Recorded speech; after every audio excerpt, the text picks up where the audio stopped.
of the fact that X or Grok, or X for Grok, is now offering a spicy mode, showing explicit sexual content with some output generated with childlike images. This is not spicy, this is illegal, this is appalling, this is disgusting.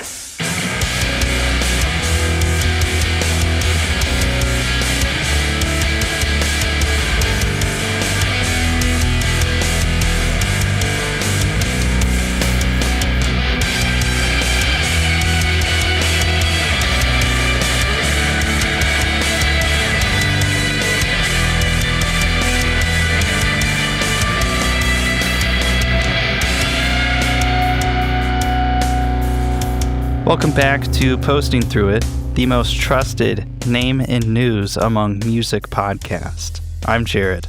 And I'm Mike. Welcome back to the show.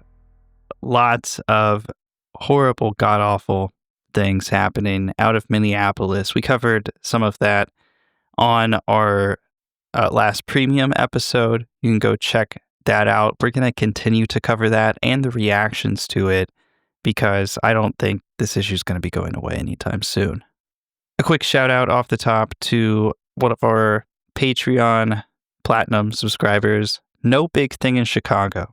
So this episode's going to be kind of heavy, but it's important. Mike, you were saying earlier today, this one's not about a place, it's about online. It's about the place online. It's about the place in our pockets. Yeah. Right? And it's also about a place. It's like if you think of it in terms of a place, it's a place without defined laws. It's not it's not clear what the laws are. And very powerful people are writing the laws to either benefit them or to create an environment that they like to see.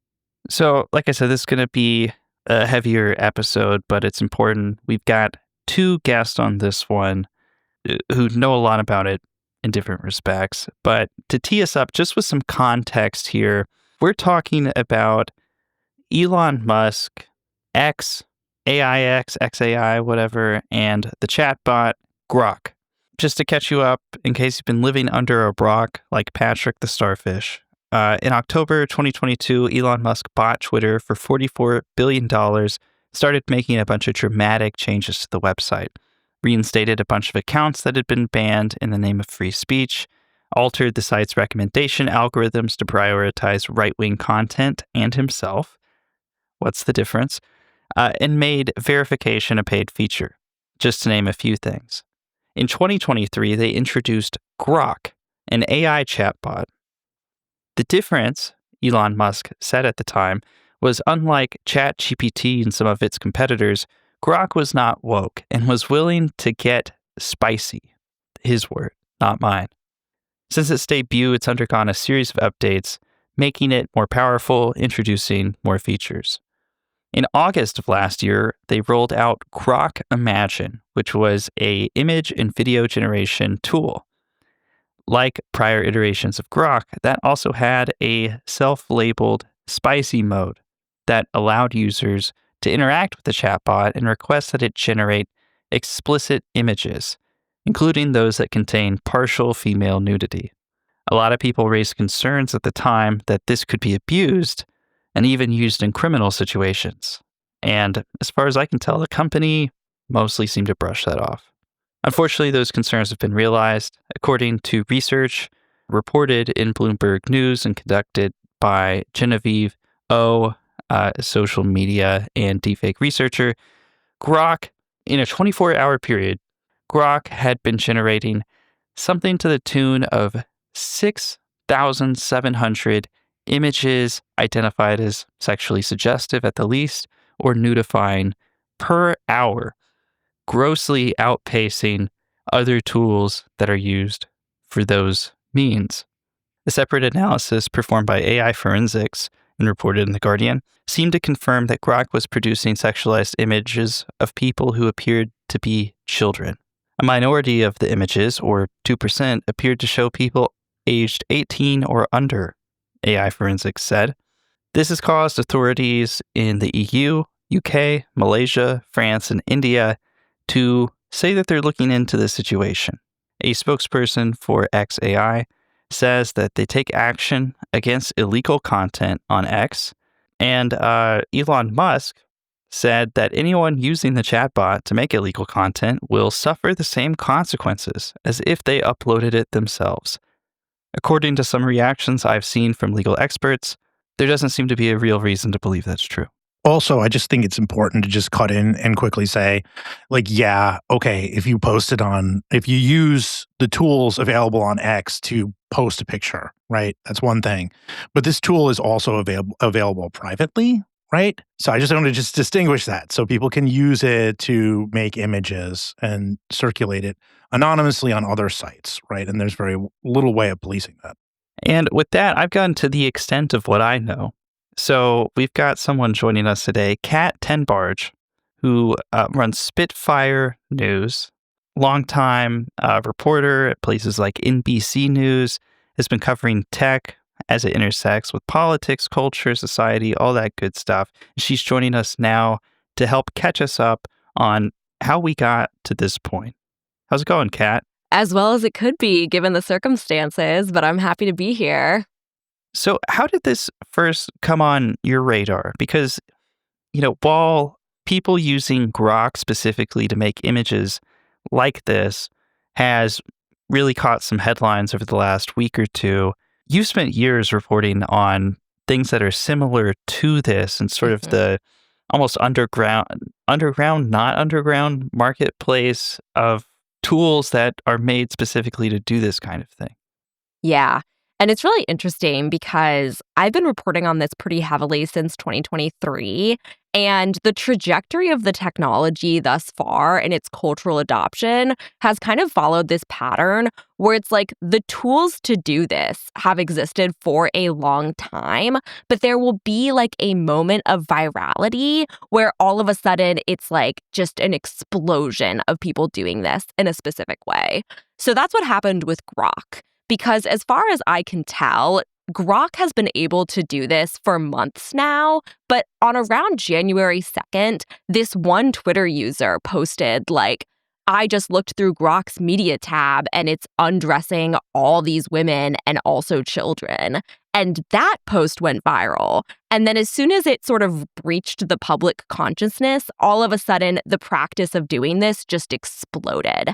And so this is like the trend that often happens, where it's like someone does this, even accidentally, and it gets exposed to a bunch of people.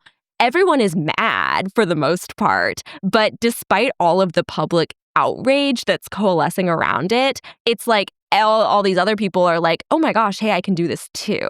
And so it also takes off at the same time. Well, there's always like sexual curiosity. It doesn't matter if you know it's wrong. I mean, people are curious when they hear that this technology exists. Yeah. And I remember some of the initial reports were women being like, I privately tested this out on my own pictures. And to my surprise, it did exactly what it was advertised to do.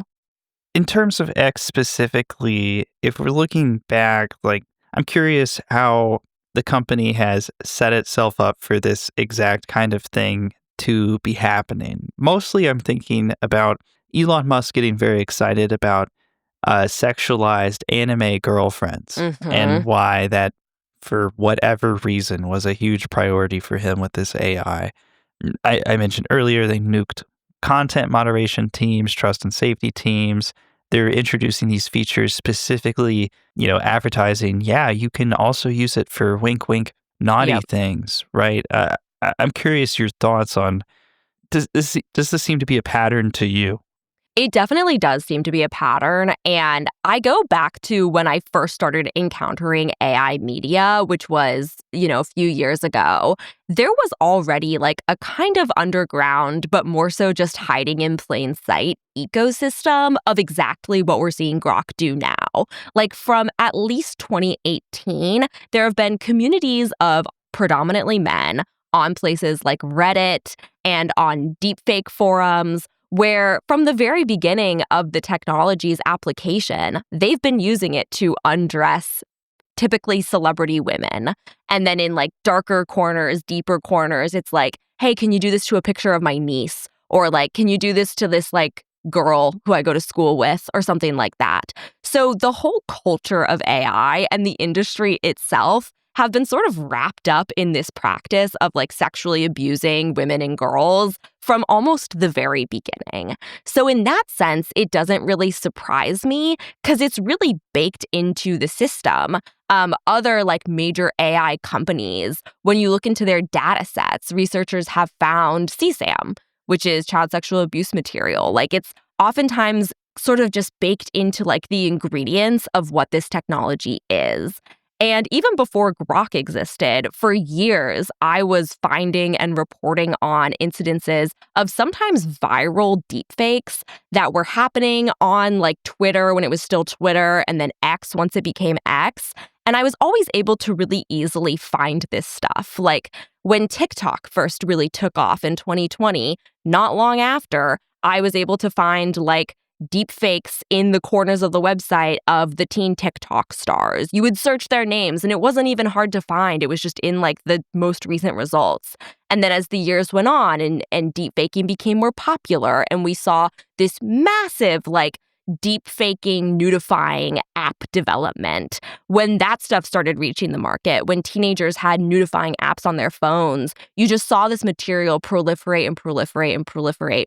One incident from 2025, I believe, that sticks out, or no, from 2024 that like sticks out in my memory is there was this viral deepfake of Jacob Elordi, the actor, circulating on X, and it was a fully nude video with his face over someone else's body.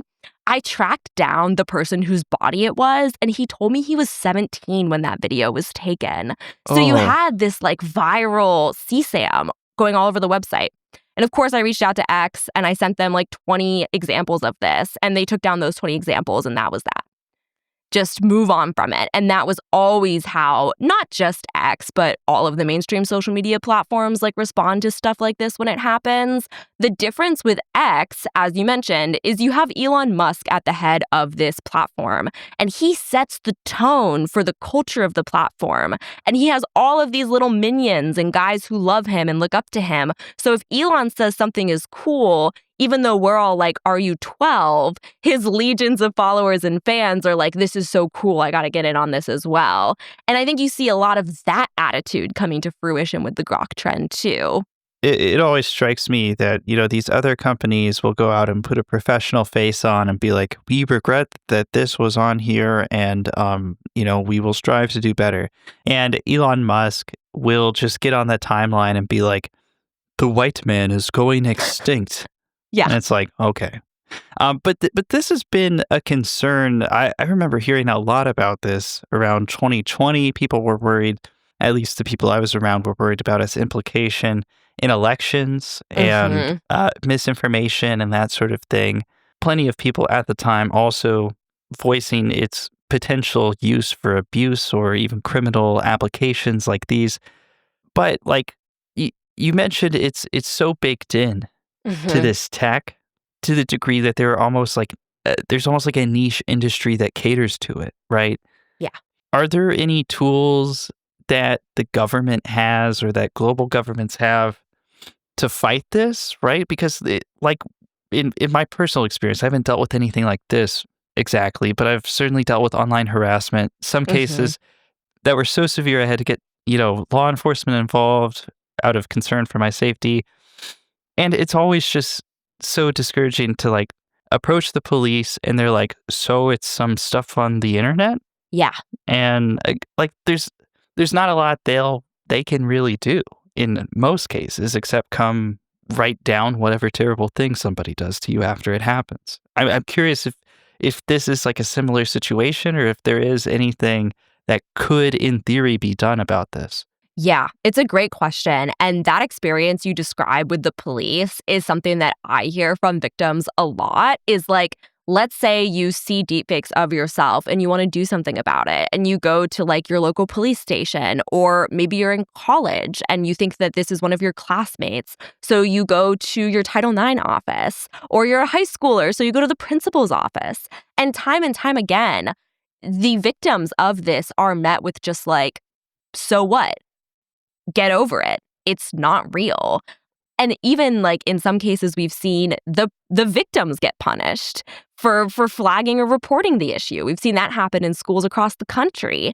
So the barriers to seeking justice for this are so high. And there has been some legislation passed. We're going to talk about the Take It Down Act a little bit. But like in practice, they're not really making this a priority. You're not seeing like high-level prosecution or resources being dedicated to this issue.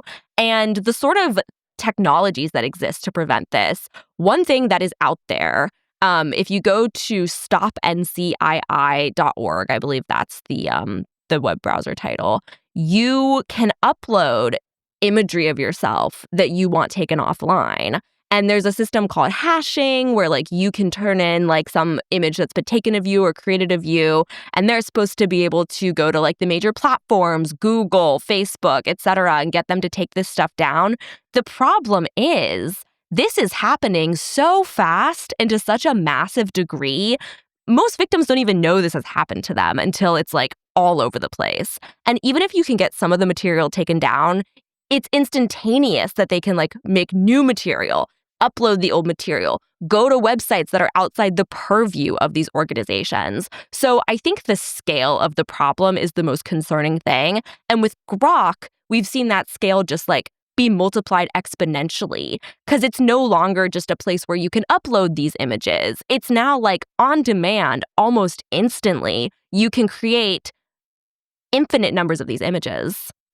It's like the meme of the Cheeto and the door lock, you know? It's yes. Yeah. You mentioned the Take It Down Act. That stands out to me because that bill had bipartisan support. Mm-hmm. It was, introduced, I think, by Ted Cruz. Yep. Championed by Melania Trump, the First Lady, and signed into law by Trump in May 2025. In theory, is that an enforcement mechanism for this? I mean, would that apply to Grok? Whether it would ever be applied, given the political relations there, is probably an open question. But like in theory, at first, I guess, what is the Take It Down Act? What's in it, and is that a potential lever that is just not being used right now? Basically, yes. And so what the Take It Down Act is supposed to do is it's supposed to create a federal means to go after and prosecute this stuff. Like, it creates a federal penalty. It puts the enforcement action like in the hands of the FTC. And as of right now, like this law is in effect. Trump signed it last year. The DOJ and the FBI can and should be prosecuting people for creating this material, but they're not. At least they're not doing it publicly. And I think there are a couple reasons for this. And if you go back to that moment when Trump signed the Take It Down Act into effect, like you can pick up on some big red flags about how this legislation is actually going to be used. Because even before the Take It Down Act got signed, there were a lot of critics of the bill who were worried that it could essentially function as a censorship mechanism. Because what it does, and this part hasn't gone into effect yet, this should go into effect, I believe, in a few months. The idea is that in addition to making this a federal crime, platforms like X also have to institute a system, a take it down system, where people can submit, hey, this image exists of me online, and within 48 hours, X has to do something about that. The problem, obviously, is that people could submit anything to like this sort of platform built-in system that they're supposed to create. And what are these platforms gonna do? They now face like liability and potentially huge penalties if they're not complying with this. So what might end up happening is they might just take down everything that people report. So that could easily be used, weaponized as a form of censorship. And when Trump signed this act into law, he said two things that stick out to me. One, at the time, Linda Yaccarino was the CEO of X, and she was in the crowd at the White House that day. And Trump pointed her out and called her out by name and was like, Linda's doing a great job with X. So that's not a great sign. And the other thing Trump said was he was like, this is going to be so great for me personally because no one is treated online worse than I am. So it gives you kind of a sense of the ideological bias and the ideological leanings. And you look at like what people in the Trump administration are doing with regards to Elon Musk and his companies. They're helping him go after like Media Matters. They're helping him like chase down anyone who speaks against him. And they're giving him hundreds of millions of dollars, funneling that directly into Grok. Grok for government has like these massive contracts with the GSA and the DoD. So it's like Trump's administration is pretty all in on Grok. I'm not confident that the Take It Down Act is going to do much to quell this issue. I want to just interject one question here, which is around what recourse women have. I think we briefly mentioned that why does Elon Musk like anime girls for whatever? I mean the reason he's obsessed with this is because he doesn't want a woman who can speak back or do anything, right? Like essentially. There's been a debate, and it's crossed over into Blue Sky. I've seen people talking about it, about whether women should be on X at all. Like, is it their, almost like it's their fault or whatever. And for me, it's complicated. I don't really know because I haven't been posting on it recently. It's just such a hellish site. I mostly use it for monitoring. I mean, I'm just curious, if the legal recourse is limited, what about female journalists, so forth? What do you think is the right thing to do there in response to this? It's very complicated. It's such a great question, and I've been thinking about this a lot over the past week. For me, I made the decision to stop posting on X like shortly after Trump won the last election because Nick Fuentes was posting "Your Body, My Choice." And I just like, any defense I had for staying on the platform just kind of evaporated in that moment. And that was such a personal decision. And it was such like a personal moment of being like, this platform exists to destroy me. So why am I giving it any of my time, energy, or attention? And so that's why I left. I left X directly because of this misogynistic stuff. Other women and other people may have kind of like different factors playing into their decision. I would encourage people to leave X. I have encouraged people to do so. I don't think that there are many pros outweighing the cons, but other women have more precarious situations than I do. For example, the Bloomberg report on this, Cecilia, the reporter, she spoke to a number of women who have been victimized, one of whom is a sex worker whose her job is on X. Like, that's how she gets her clientele. For her to leave X would be basically like, I'm going to cut off my lifeblood. I'm going to cut off the source of my income. So the cons may outweigh the pros for her. But now she's like forced to endure this day in and day out, people taking her images and stripping them or putting them in other positions that she doesn't consent to. And it's like, that just sucks. And I don't think there's like a perfect solution to this as long as Grok continues to operate. So I think that it's like, you think of the concept of the double bind, and every decision, it's not going to be a completely unscathed one. You're going to lose something if you leave this platform. You're going to lose something if you stay on this platform. So I think it is a personal decision. But one thing that I wish people on X would do is I wish that people would stop posting pictures of other women to the platform. Because the way that this trend, for lack of a better word, is working is essentially like people are scrolling through X, perpetrators are scrolling through X, they're seeing images of women and they're replying to those images and saying, @Grok, put her in a bikini or do whatever. And so if people stop posting like pictures of celebrities, pictures of other women, women who aren't directly consenting to that, that to me seems like a common sense way to conduct yourself at this time. So something I've seen talked about, and you mentioned in something you wrote for your Spitfire News, is just kind of pointing out the fact that even discussing this stuff or calling attention to it, being outraged over it because it is outrageous, inadvertently drives more exposure to the content. And that's been sitting in my head, right, as we've been planning and now are recording this episode. We obviously have to talk about it, but posting through it is not the New York Times, I guess. But like, it may yet. Thank you, Mike. But it may mean that people go look at it for themselves. They get curious. They go check it out. And that's just, what we're talking about is largely women Mhm. being, it's disgusting. They're robbed of their personhood Mhm. in this stuff, and the exposure to it kind of deepens the wound, or it would seem to. I'm just curious, your perspective as a reporter, especially someone who's covered the tech beat, the online beat. That's the kind of question that people who cover this stuff have to ask themselves all the time. How do you navigate a question like that? Yeah, it's such an important one too, because it's like the very essence of our job and kind of our humanity as well is to react and to talk about things that are problems. And so when raising awareness of a problem is actually making it worse, it's like, well, what do we do with this situation? And I think for me, I've thought about a lot in practice, like, what are ways that I can make this better? So, like, for me, one thing that I've been doing more and more with Spitfire is if I'm trying to show an example of this, even if the person is a celebrity and even if the photo is way viral beyond anything that I'm gonna do with Spitfire, I still have been trying to like blur it out.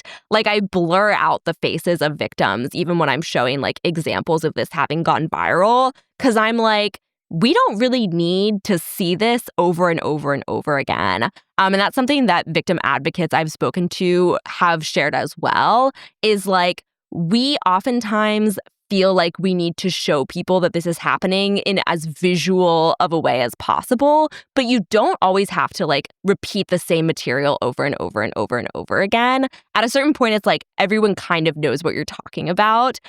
So that's something that I keep in mind. It's also like, I remember when I would report on deepfake forums, it was always an editorial conversation of like, do we name and shame the forum?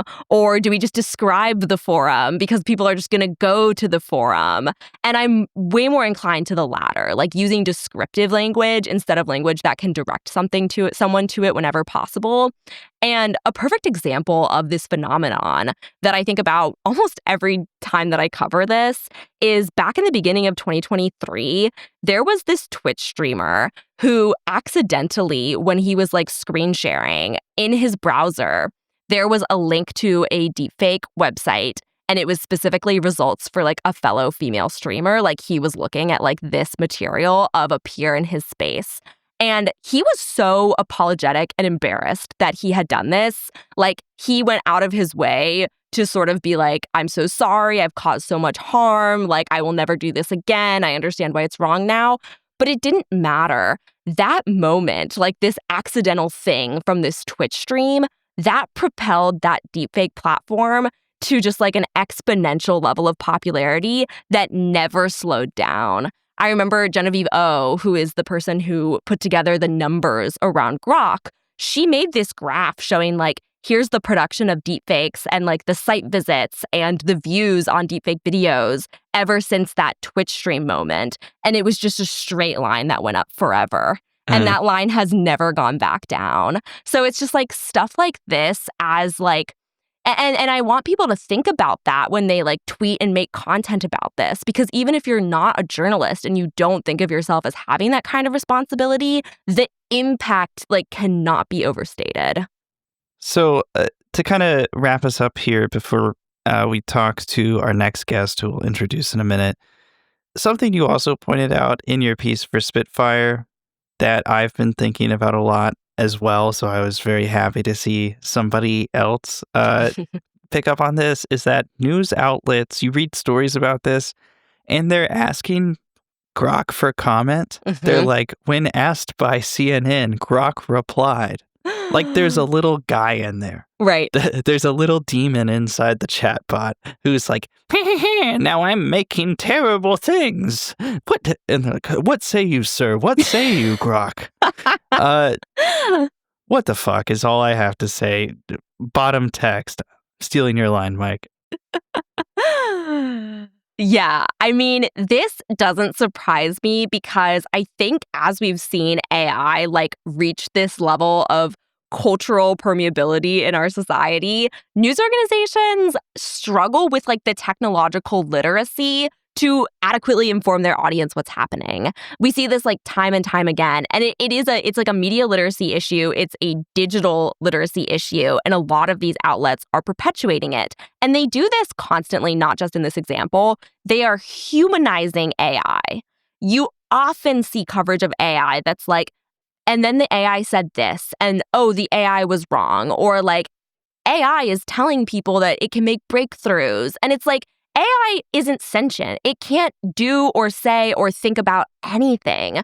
But I honestly believe that a lot of like reporters and editors in news organizations struggle with this concept. And that's reflected in how consumers are engaging with these products as well. I mean, you look at how people talk about ChatGPT, you look at how people talk about Grok and Claude and all of these things. Like, the average person seemingly does view this as like a person or as like a conscious being. And that's a huge literacy hurdle that we have to tackle. But another like bad side of this that also really strikes me is it displaces the responsibility for who is driving the production of these images. And this is something that I've also had to like sort of catch myself from doing, because you can very easily be like, Grok is doing this. Like, Grok is creating all of these images. This is a Grok problem. And Grok is like the instrument that is being used to do it. And it's the technology that is enabling and facilitating it. But we also have to remember, like, each of these images is connected to an actual person who is like prompting Grok to do it. So it's like you can read entire news articles where the perpetrators are kind of just completely ignored and like pushed out of frame. And I think that's part of the problem too. Like, it's Grok plus all of the creepy, mainly guys, who are doing this. And when I would do research on deepfake forums, that was much clearer because I was going into these community spaces where these guys were talking to each other. But my hope for mainstream news organizations is that we continue to focus on the perpetrators, because that's also like one of the pathways to justice and one of the few successful pathways to justice that we've seen. Megan Thee Stallion, just a few months ago, won a defamation case against a blogger in part because she was on X sharing deepfakes of Megan Thee Stallion. So Megan is one of the few people in a high-profile case who's like gotten some recourse here, and it's because she targeted that individual. And so yeah, I think like the Grok language, like it's so important that people really understand what's happening here. Yeah, it's just the way they treat it. It's like they expect the resolve to this is that like a chat bot will be placed in handcuffs and sat down in jail next to Nicolas Maduro or something, you know? That's exactly, I mean, I'm sure that's exactly what people want, because the alternative is to imagine like thousands of men perpetrating like this sexual violence against women and girls. And that's the reality. But people don't want to think about that. Yeah. Or a more severe implication, which is that people in high positions of power are building tools expressly for this purpose and enabling these people. Do they or do not they not have some liability in this, right? Yep. That's a question. But Kat, we're going to leave it there for today and hop over to our next guest, who we're going to introduce in a minute. But this is a music podcast, so what kind of music do you like, Kat? With extremist characteristics. Yeah. We cover politics sometimes, but... Okay, well, wait, is the question what I'm listening to? Yeah, music. Okay. Right Anything. now, I have been listening to and really finding a lot of solace in the K-pop Demon Hunters soundtrack. I've never been a K-pop girl in my life, but it's a kids movie, but it's really good. And I listen to it like every day. I don't think we've had K-pop on the show before. Is there like one song that stands out to you if people want to give K-pop a try? Like, yes. What converted you? Was there one track?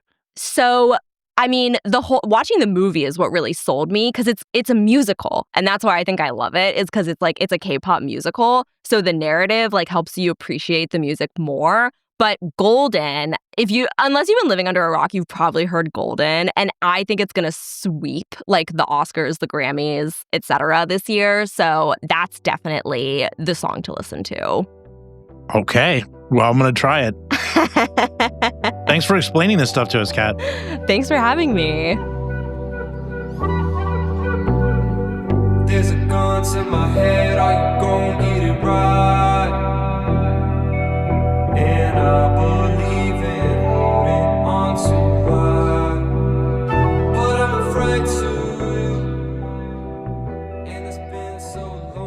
So it was nice talking to Kat. Long-time reader, first-time hoster situation. But let's go now to Ashley St. Clair.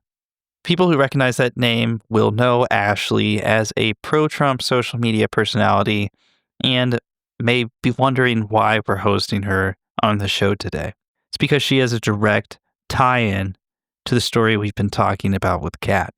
For people who don't know who Ashley St. Clair is, she has been an online right-wing media personality for most of her life and has said and done all kinds of things we strongly disagree with and otherwise would probably talk about in harsh terms. She's fairly young, by the way, so I think we should interject that as well. So there hasn't been a ton of life as an adult outside of that space, but she's still young. I'll also say she seems to have chilled out recently. But for people who don't know who she is, she's bounced around right-wing media a bit online, has like 1 million followers all over the place, has made stops at the Post-Millennial, the Babylon Bee, going to Mar-a-Lago, that sort of thing. In February 2025, she came forward with some big news that she had a child with Elon Musk. She gave an interview to the New York Post. She said she came forward because people were making threats against her and her child, and a tabloid reporter had been poking around on the story. Might as well just rip the proverbial Band-Aid off and get it over with and come public. Shortly after she came forward, she sued Elon Musk for sole custody of their child, after which she said that Elon Musk financially retaliated, pulling financial support for her and the child. Elon Musk denied those claims at the time and said on X that despite not knowing for sure if the child was his, that he'd given Ashley child support to the tune of $2.5 million and was sending her $500,000 a year. Ashley, according to reports, has also sought to get Elon Musk to submit to a paternity test, which he has reportedly refused. So why are we talking to her today? Certainly not a guest I thought we would have had on Posting Through It when we rebooted it. Well, Ashley St. Clair has been outspoken, advocating on behalf of herself and other people who've been subjugated to what we've been talking about with Kat. People using the Grok chatbot to generate sexually explicit images of mostly women, but sometimes including children, of people without their consent. Like I said, she's been subjugated to this herself and has agreed to talk to us to speak about her experience being on the receiving end of that issue. We feel her relationship to Elon Musk makes her perspective on this especially notable and decided to invite her on to speak about it. Yeah, I mean, in addition to the punishment she's already received from Musk, Grok, XAI, whatever the hell company we're dealing with here, has demonetized her from that platform for speaking up, essentially, or she thinks so, and removed her verified checkmark. So let's go now to our conversation with Ashley St. Clair. There's a clock in my head, is it wrong, is it right? I know you're scared of running out of time. Joining the podcast now, we have Ashley St. Clair. Ashley, how have things been going lately? I think we should start there because after everything came out, you went public about being the mother of one of Elon's children. You went offline for a bit, and I was surprised to see you come back, and unfortunately it was like under the worst possible circumstances, which we're going to discuss today. But how are you first? I'm okay. I'm generally, besides what you see on the internet, which can seem that I'm very neurotic and upset, which I am for good reason, I'm generally very content and happy and working towards making changes in my life and career that will hopefully be beneficial down the road. I just took the LSAT yesterday, so Oh, wow. Yeah. hopefully hopefully I'll have ESQ after my name here very soon. But I've been generally good outside of the obvious with being undressed by my ex's chatbot. So let's talk about that. You have been on the receiving end of what we just talked about with Kat for a bit, which is the Grok chatbot built into X, the Everything app, apparently interpreting that quite literally.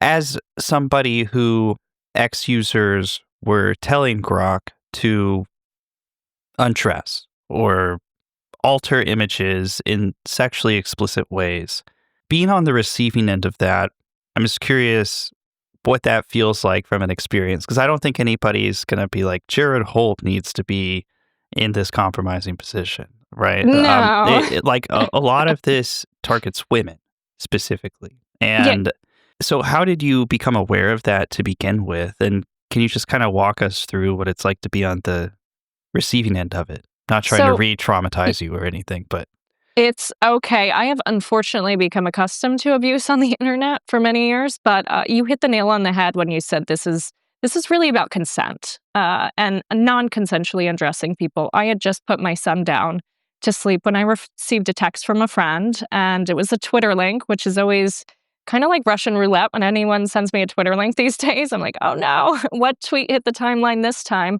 And this was a photo of me that Grok had undressed and put me in a bikini, and I felt disgusted and violated, and immediately responded, tagged Grok, and said, remove this. I don't consent to this. And please confirm that you will no longer be producing these images of me. Grok responded quite quickly and said, it's just a humorous post. I said, well, it's not fucking funny. So please confirm that you're not going to produce these anymore, which it confirmed. And what preceded that was only more and more images that were more and more explicit. And the age in which I was in these photos was just getting younger and younger, down to 14 years old, that they had undressed me, asked them to undress me and put me in a bikini. There were other ones that were just, it's still been hard to deal with, because there was a photo I was in with Brace Belden in which I was very clothed, a high neckline, which was about up to where I'm wearing now. And users asked Grok to undress me, put me in a bikini, a flossed bikini, which was basically nude. Floss does not make a very conservative bikini, as you can imagine. And then they asked me to be bent over. And in all of these, my toddler's backpack that I have to put on his back every day and watch him go to school in is in the background of these images, where there is literally only floss covering very vulnerable parts of me as I'm bent over. There were videos of me rubbing my breast in this floss. And there's other images that are still up. And to each of these, I responded to Grok and said, please remove this. Please confirm that I've already said I don't want you producing these, and provide a post ID for legal filings and tell me how long this has been up. And Grok obliged to each response, though the removal time was getting longer and longer. And as I said, some of these are still on the platform and users have not been suspended. But within the last 24 hours, Grok seems to have been restricted from responding to me regarding these inquiries. what do you mean by that? Like responding to your account or? So previously, I ran a test. I also did, hey, Grok, what's 2 plus 2? And, it said 4.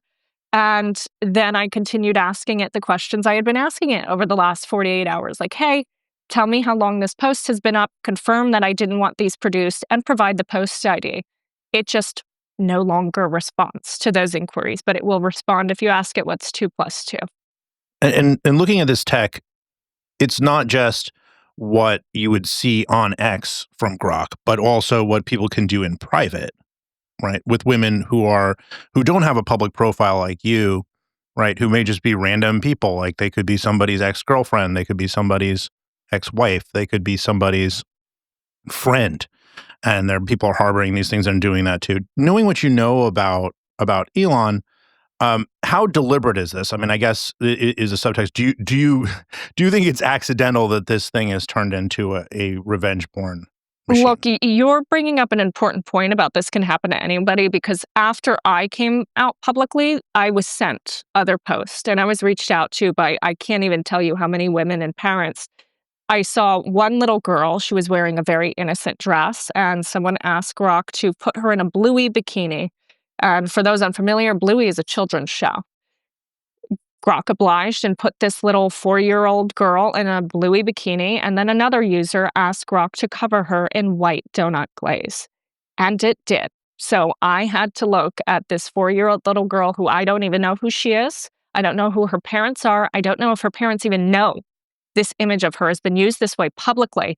And what's interesting about the Grok issue is, everyone's saying people could do it in Photoshop, they could do it this. First of all, also not legal for them to make these explicit images of children privately. But the difference with Grok is that Grok is distributing these very publicly through their verified account. So the public aspect is actually what's additionally concerning, because Grok is not only the producer, but also the distributor of this content. And it's living on the platform. So that's additionally concerning. And I think it would be quite insufficient to say that Elon is not aware of this issue, because if you remember way back when Linda Yaccarino was CEO, she resigned, I believe it was a few months ago. And within the context of her resigning, within that 24 to 48 hour period, Grok had not yet been producing images, especially in this manner, but Grok was producing some pretty explicit rape threats towards Linda Yaccarino in text-based conversations, saying how they would rape her, saying how she would be abused in these ways. And that was happening within the 24, 48 hour period that she resigned. So to say that Elon or anyone at XAI was completely ignorant to this being a possibility is insufficient and wrong, because anyone building this type of product considers these possibilities. The bigger question is, why is it being allowed to happen? And there's a variety of theories that you could employ in this, one of which is how valuable edge case data is. Edge case data, if you think of data and what's going on in the tech world, obviously data is more valuable than oil. But if you think of data like minerals, gold is obviously more valuable than XYZ. Edge case data is some of the most valuable data available. And this is certainly a large sum of edge case data that he's now acquiring. So the bigger question is not only why is this happening, why is it being allowed, but what are you doing with that edge case data? Are you selling that edge case data? Where does that edge case data live? Are you going to make this available for other LLMs and other companies? So there's a plethora of issues within this that get lost when they're not seeing the bigger picture of how this can be exploited by quite literally the most financially motivated individual in the world. Yeah, I mean, my read of it is last year, especially, Elon got really fixated or really concerned with making sure the Grok chatbot was able to be sexual feels like the wrong word, right? You've got the anime Is it girls. the wrong word? It's Mike always says, Elon Musk thought it was very important that everybody's got an AI cat girl. To Well, he brought that up on a podcast. I believe it was with Joe Rogan Experience. But this kind of feels like the extension of it, and something I've seen you point out is whenever the XAI or AIX, whatever, chatbot has really gone off course in the past, telling people that it's Mecha Hitler and denying the Holocaust and stuff. This company has at least appeared from the outside or made public statements that they're looking into it, trying to, at the very least, how successful were they? I would probably argue not very, but have at least tried to come out and say, we're looking into it. We're going to tweak the virtual nuts and bolts here. But on this issue, that seems to be pretty absent. You have Elon saying, listen, if you ask our chatbot to make illegal content, you're going to face the consequences as if you had produced it. And there's no, as far as I could tell, no actual reason to think that's true remotely. And, I guess, yeah. That issue is twofold too. I do think there is a question of when you're trying to place blame, so much blame on the users, that your Mecha Hitler chatbot is, covering children in white fluids. It does appear that would be an angle for Section 230S protections for AI, because as you know, this is a very unregulated field right now. It's the wild, wild west. So when you're trying to place that much blame on the users, it does appear that they they would not be upset about Section 230-esque protections for these systems. And that is incredibly concerning when we're talking about the future of AI, because this is also a great bargaining chip for him. He's having dinner at Mar-a-Lago right now, and he has a really good piece. I can make this stop. I'll make it stop, but I'm going to need some protections. There's also the other issue that they're placing an undue burden on victims. So you're going to have me go report it and then tell the NYPD, like, hey, can you track down Hitler's Groiper 89 who just undressed me and, maybe do something? That is so beyond absurd and ridiculous when you can fix this issue with a singular message to an engineer, because I watched him fix a lot less and message engineers over a lot less. So this is an issue that I'm not quite sure why he's allowing it to fester, but it just keeps growing. So Grok right now, as we speak, while some of these images are still up, Grok is also now producing images that are doxing certain accounts and journalists with their full address, saying in 2026, we're going to kill blank journalists, and putting their entire address on there. And I can tell you that Elon is very aware of these capabilities, and he has been aware for at least 2 years, because he was aware of Grok's ability to dox anonymous users. So when you're aware of that, and he would use that in his own free time sometimes for meme accounts he liked privately. When you're aware of that and you don't consider that when you have this image generation, I'm not quite sure what your goal is here, but there needs to be action from regulators or nothing's going to happen. And there also needs to be pressure on the AI industries. While we are very absolved in this conversation and saying, hey, Ro Khanna, please do something, there also needs to be pressure on the other AI companies to self-regulate, because I'm not sure that they're going to do much if they're not facing backlash from the other gatekeepers of capital and their competitors. So I do believe that might be the most effective pressure point there, is the other companies. So, back on the misogyny angle of this, is one thing that misogynists seem to really like is the reaction, right? Like the more upset women get, the more it seems to excite them. It is just my experience as a man in my 40s, having seen a lot of men, and I feel like the response online, one reason that you would not immediately take action is ideological. And I just think of things like, how this might affect high school boys, for example. And obviously girls and women are the main focus. But if I were in high school, I'm being perfectly honest, I probably would have played with this, right? If I had access to it, because I was 16 years old. It's like, this is why we choose the bear in the woods, Mike. But I'd be like, oh, give my girlfriend a boob job. Give of course you would have played for, it's not necessary, of course, but curiosity, boys would play with it, right? I guess what I'm getting is I'm a little bit worried about, one, that this is not just a commercial choice, because obviously it can be used to sell products to a lot of people who want to do these things very quickly. And I would say, having seen what they're doing, Photoshop is not the equivalent. You can rapid mass produce pornography with this, essentially. Even if it's not, explicit hardcore pornography, it's pornography with people, and then, just that to keep it running, is a way of asserting control, and it may be coming from Elon himself, or just from the MAGA movement in general.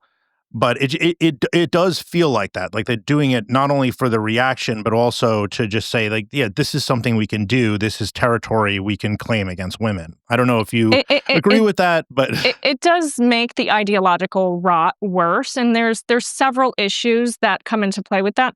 I'm not quite sure what you guys' opinions are of what you perceive to be Elon's views on women based on the track record. But I can assume what that is. Not positive. Yeah, negative, I would say. No comment. But there's also the issue that young men really do not have any role models right now.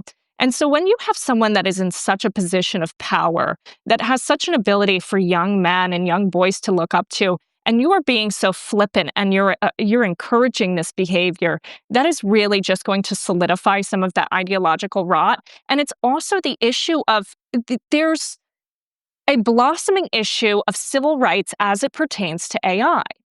And when you're training these models, LLMs are trained on us. And when you are saying, well, if you don't want to get abused, you should get off the platform, while simultaneously saying that you need to be on the platform because it's the town square and we need to feed the system the most honest version of humanity, you are excluding women by design from the training of these LLMs, which makes AI inherently biased towards men and against women. And that is very, very dangerous. And nobody really seems to be having this conversation on the civil rights front. But that is a problem. Women, anyone you exclude from the public dialogue, is now not afforded the opportunity to participate in LLM training the same way as everybody else. Yeah, and as far as the message to boys and young men without role models, it's not like, hey, if you treat women well, you can be rewarded with tenderness and all kinds of fun. It's hey, we can shortcut all this. Look what we can do to these people. It's worse than that, and this does seem to be a modus operandi of some. And that ideology is, if you don't want to be abused, then you better shut up. Yeah. Well, you did shut up. I mean, you've been mostly offline for close to a year, and that didn't protect you in this case. So I feel like that argument doesn't even compute. Yeah, it does not. It will shield you from some abuse. If you're not on the platform, if I didn't click the Twitter link, then I wouldn't have seen it, I suppose. But again, these are people who simultaneously hold the position that it was $44 billion for free speech, and this is the town square, and it's everyone's right to participate in this process of democracy, and, free speech is back, and democracy is saved, and you are the media now, while simultaneously saying, if you don't want to be raped by my Mecha Hitler chatbot, then log off and close your eyes. So those seem to be a bit antithetical. And also another angle to this I've been thinking about is there is obviously the abuse angle, right? When you make non-consensual images of people in a sexualized manner or sexualized context. But there's also an even darker side of it.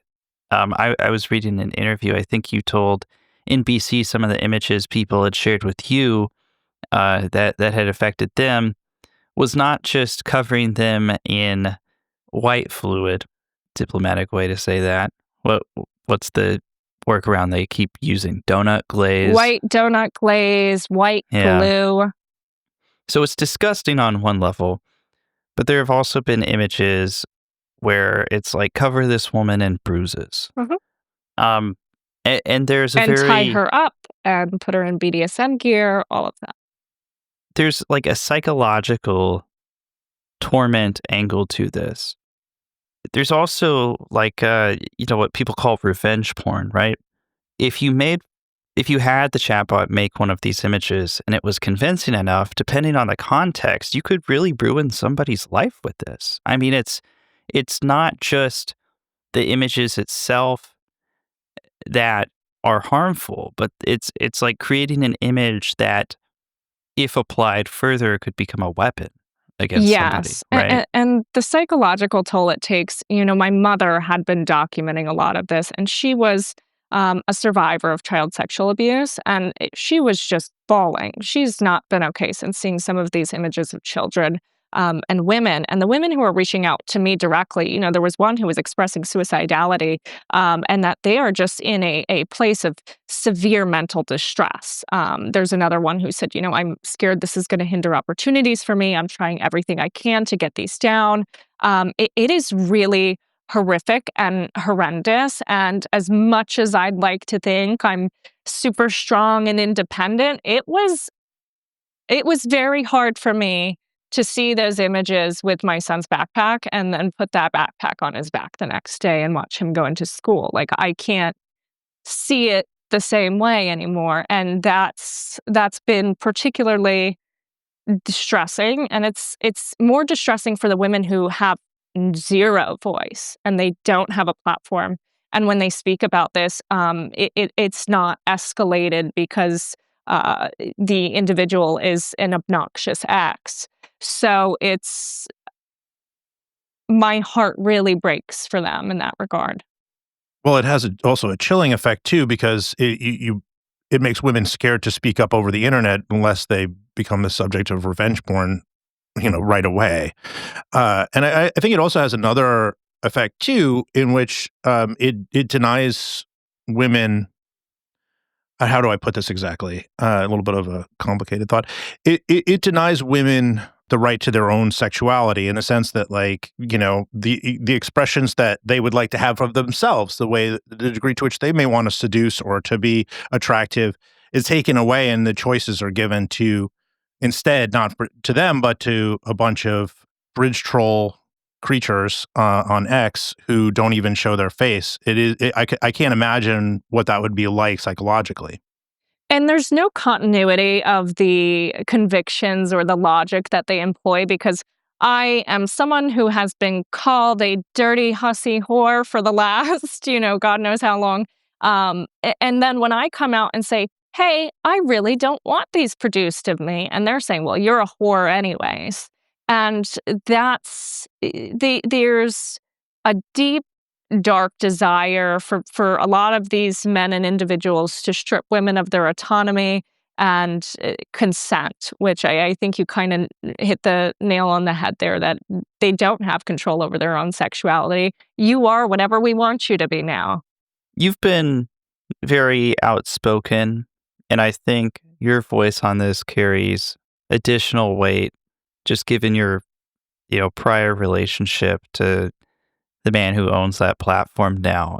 You're able to get this issue in front of people who might otherwise not be concerned. It's sad we live in that kind of world, but that's what it is. And, commend you for using your platform to speak up in that way for other people.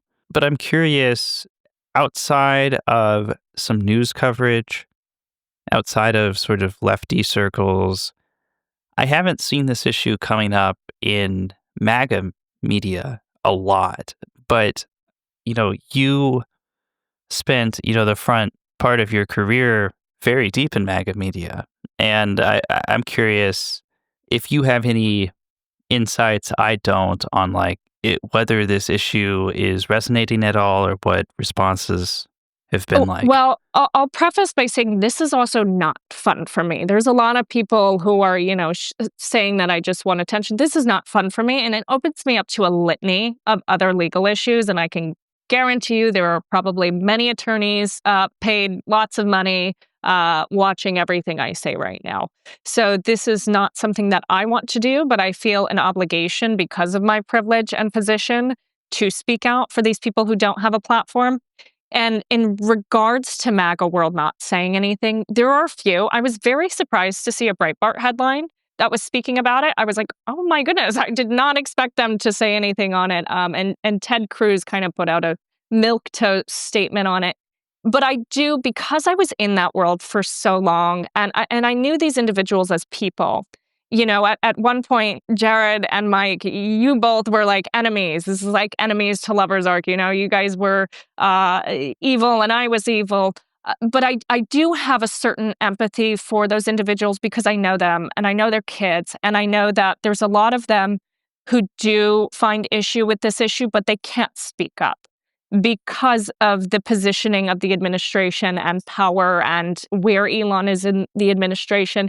And that's not right by any means. That is wrong. But there's this caricature of a good guy, of a hero in movies, that you do the right thing and good things will come to you. And that's just not the case. It is really, really, really painful to do the right thing. And I can tell you that from firsthand experience. The amount of pain that has come from doing things that are principled has been immensely painful. And there's been immense suffering because of that. And I've dealt with this not only in MAGA world, but when there's an issue that involves whistleblowers. They're scared to lose the roof over their head.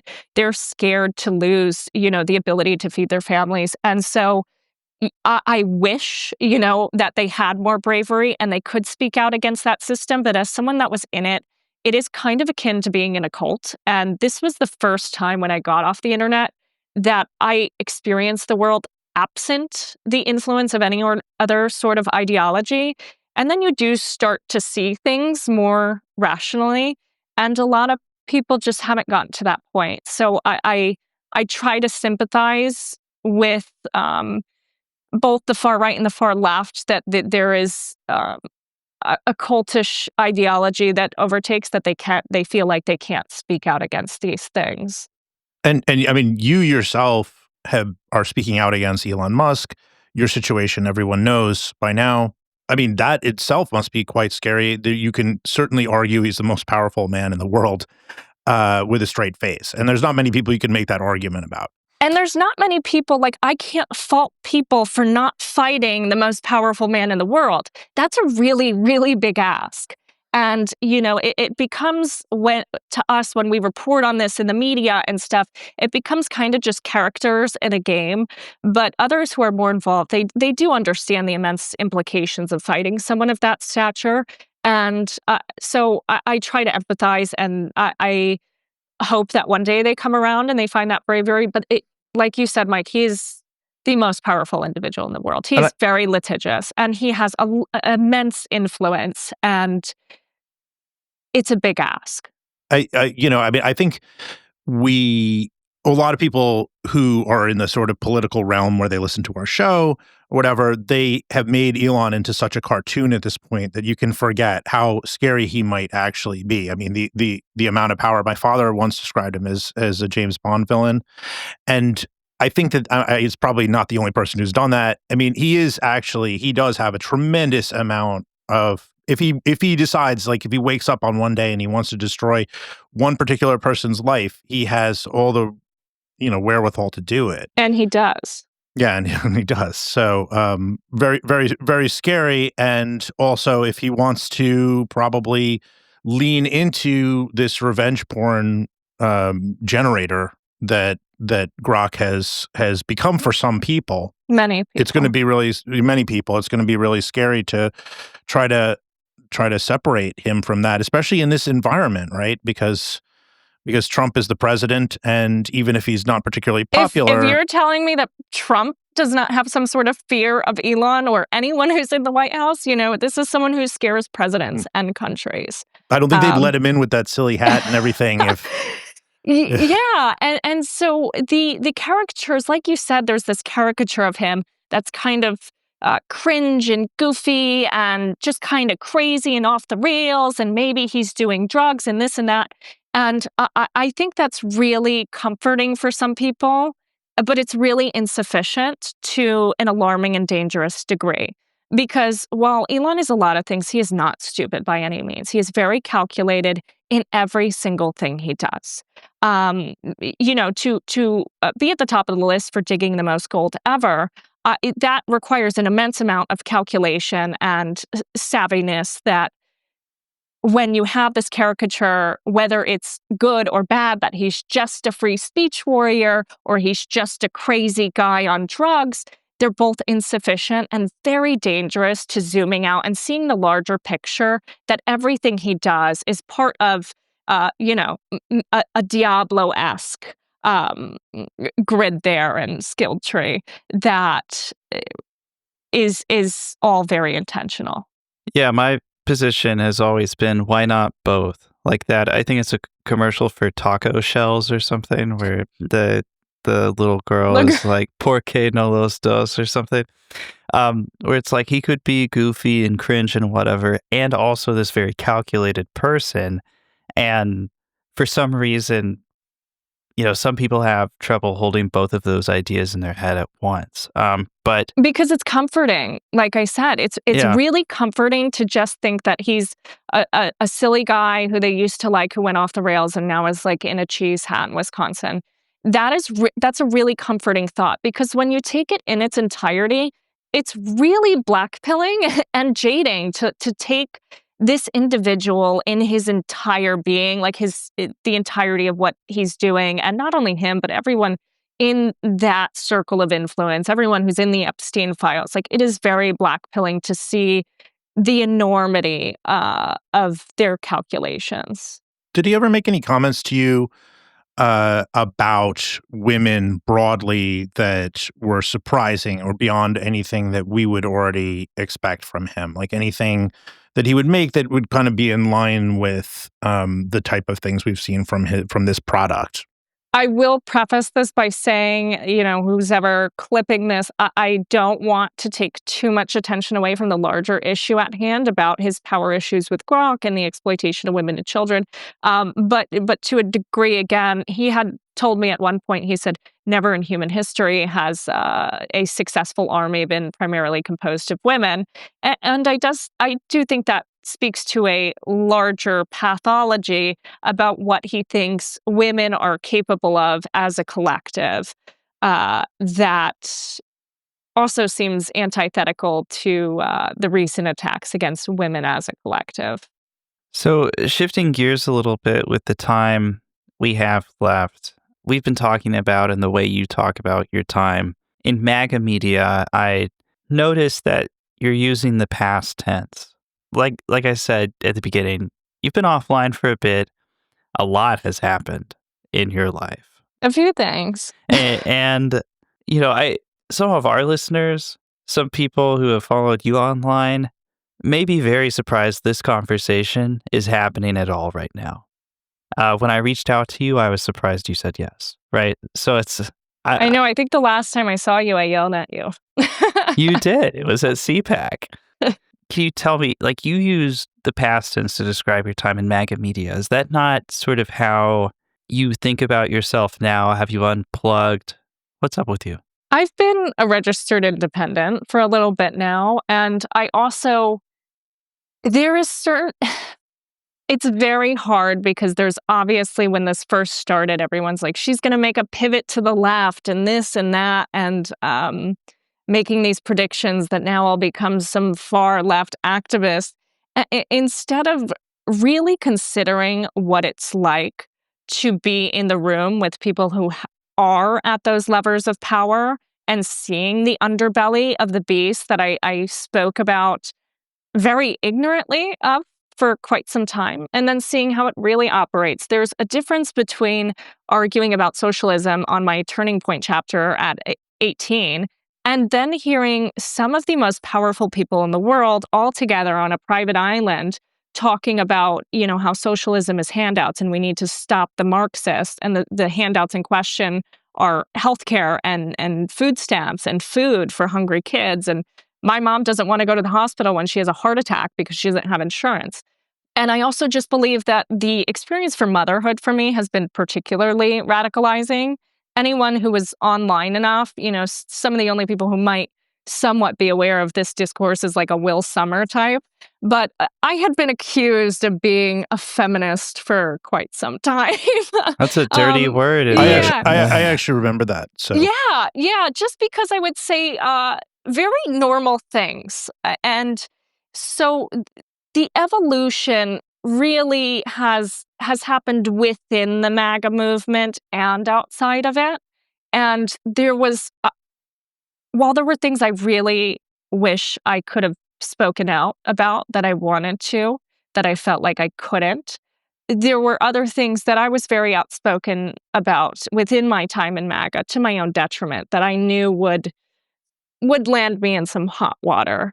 So what I can say is my evolution has been very genuine, and I've been trying to read a lot of materials that I hadn't previously read. And when you're within MAGA, everything is fake news, right? The mainstream media is fake news. And I think that was particularly damaging to someone like me because I wasn't reading opposition media on certain individuals that I began to get entangled with. And then once I was out of that and I did read that media, I was like, oh my God, they were right.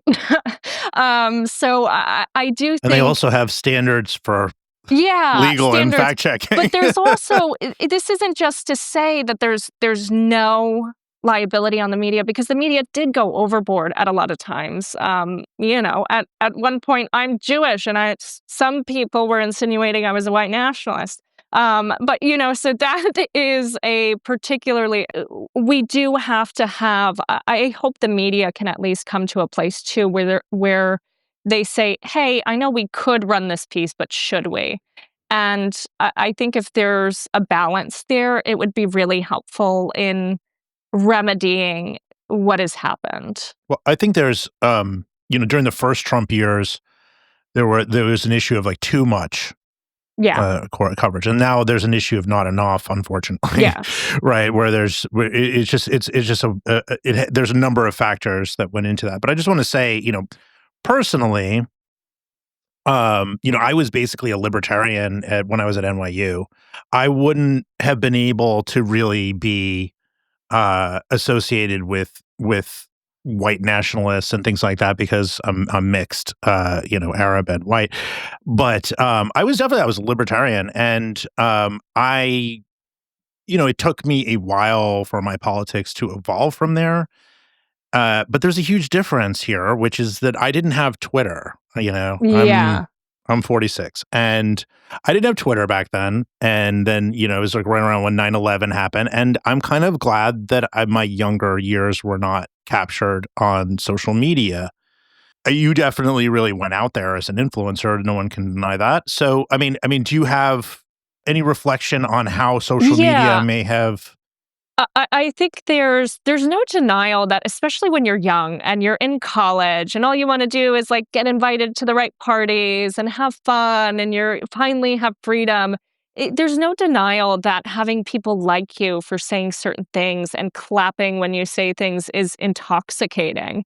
And it can really warp and create a sense of delusion that you're saying the right thing, even when you're saying the wrong thing, even Also, if in a woman in a space where women are yes. right, And you're like, they're "Wait, not but always they there. like me." And it does have this, like, pick me mentality, and it's like, "Well, they just don't like you because 'cause you're dumb."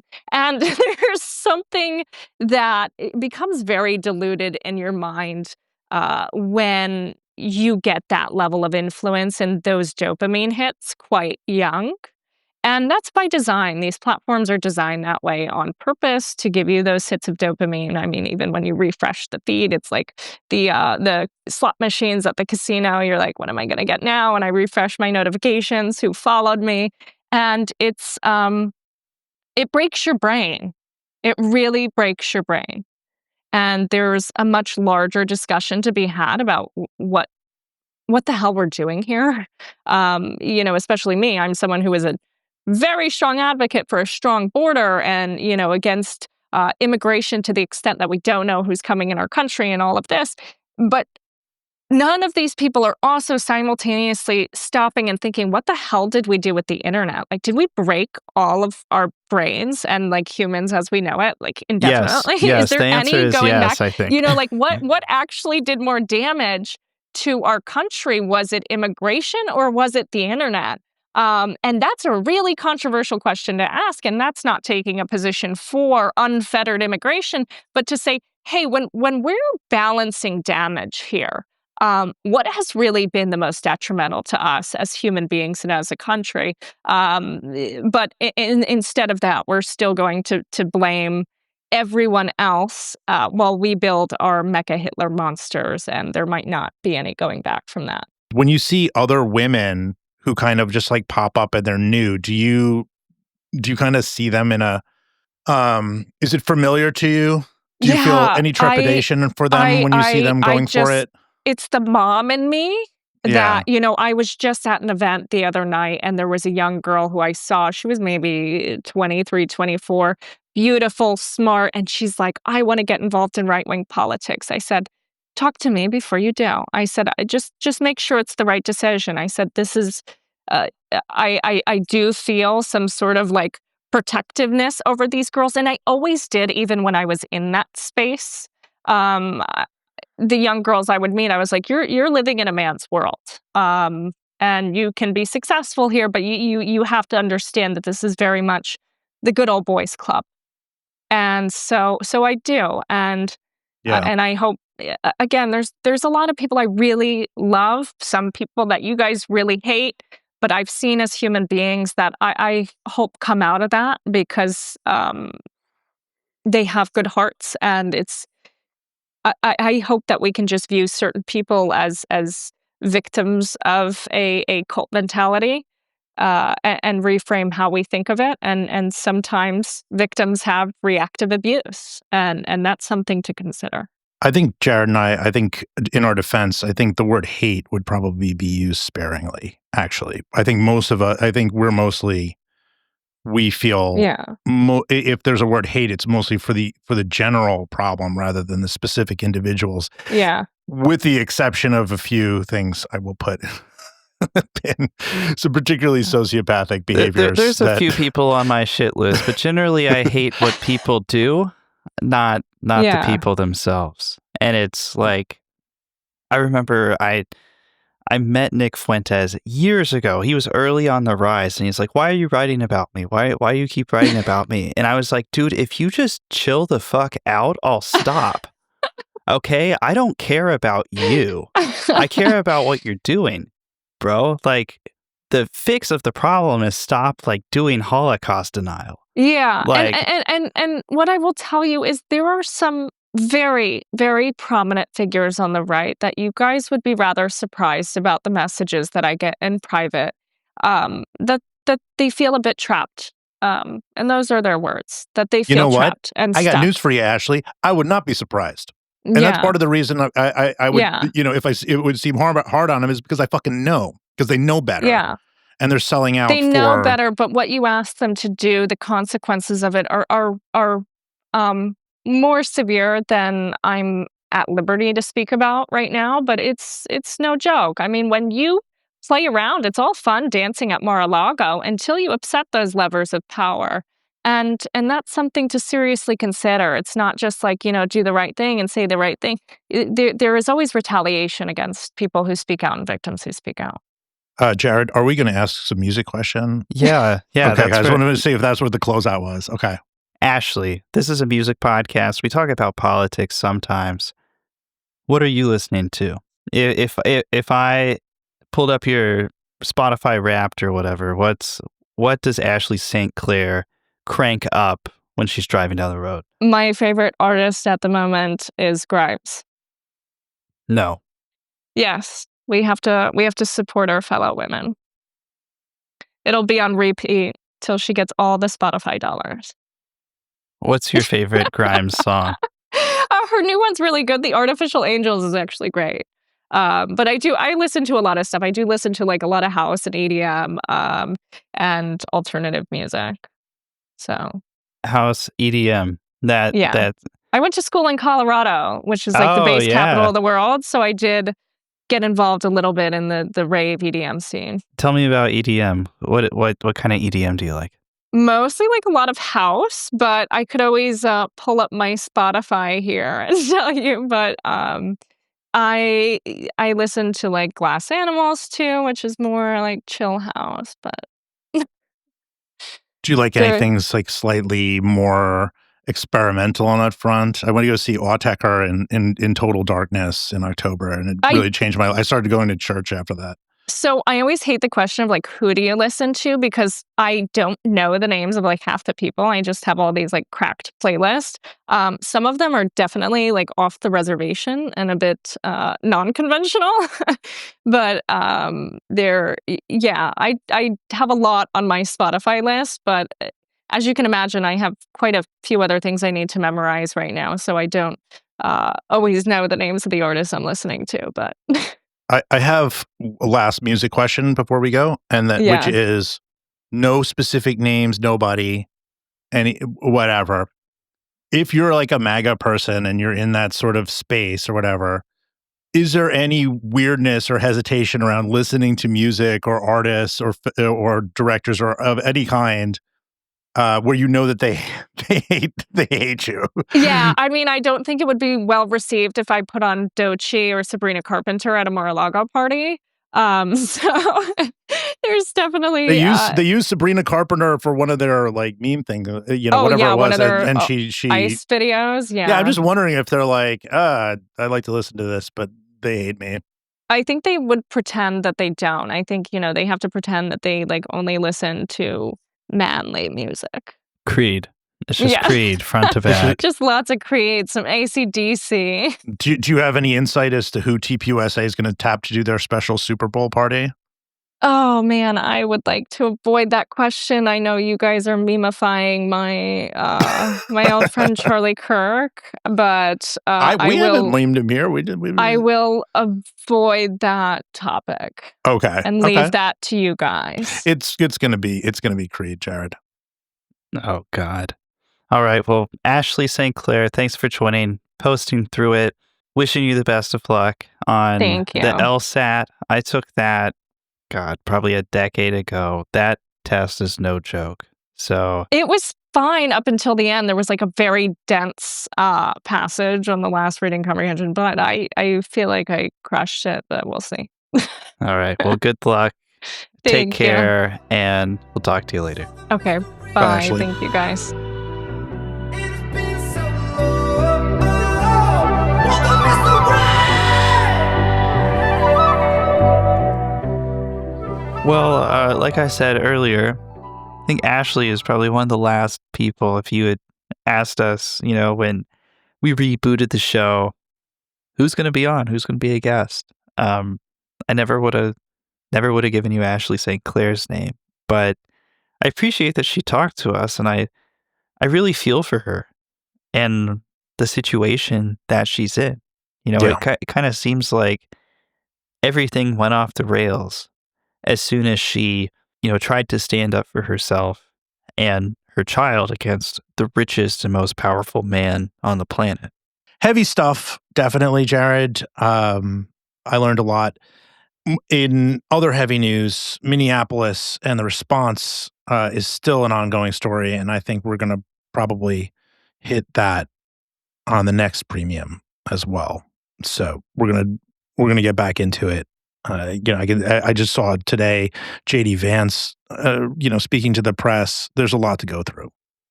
Yeah. I think this is going to continue to develop. The administration continues to double down on its lies about what happened, as if there are not multiple, videos at different angles of this incident.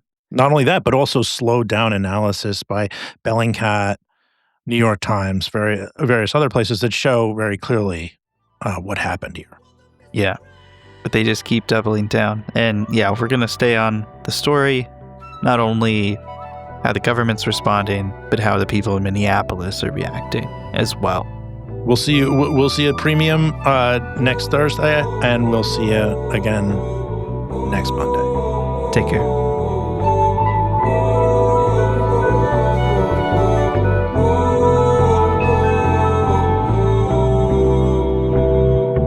And it's been so long, saw the mystery gone. And it's been so long, all the mystery.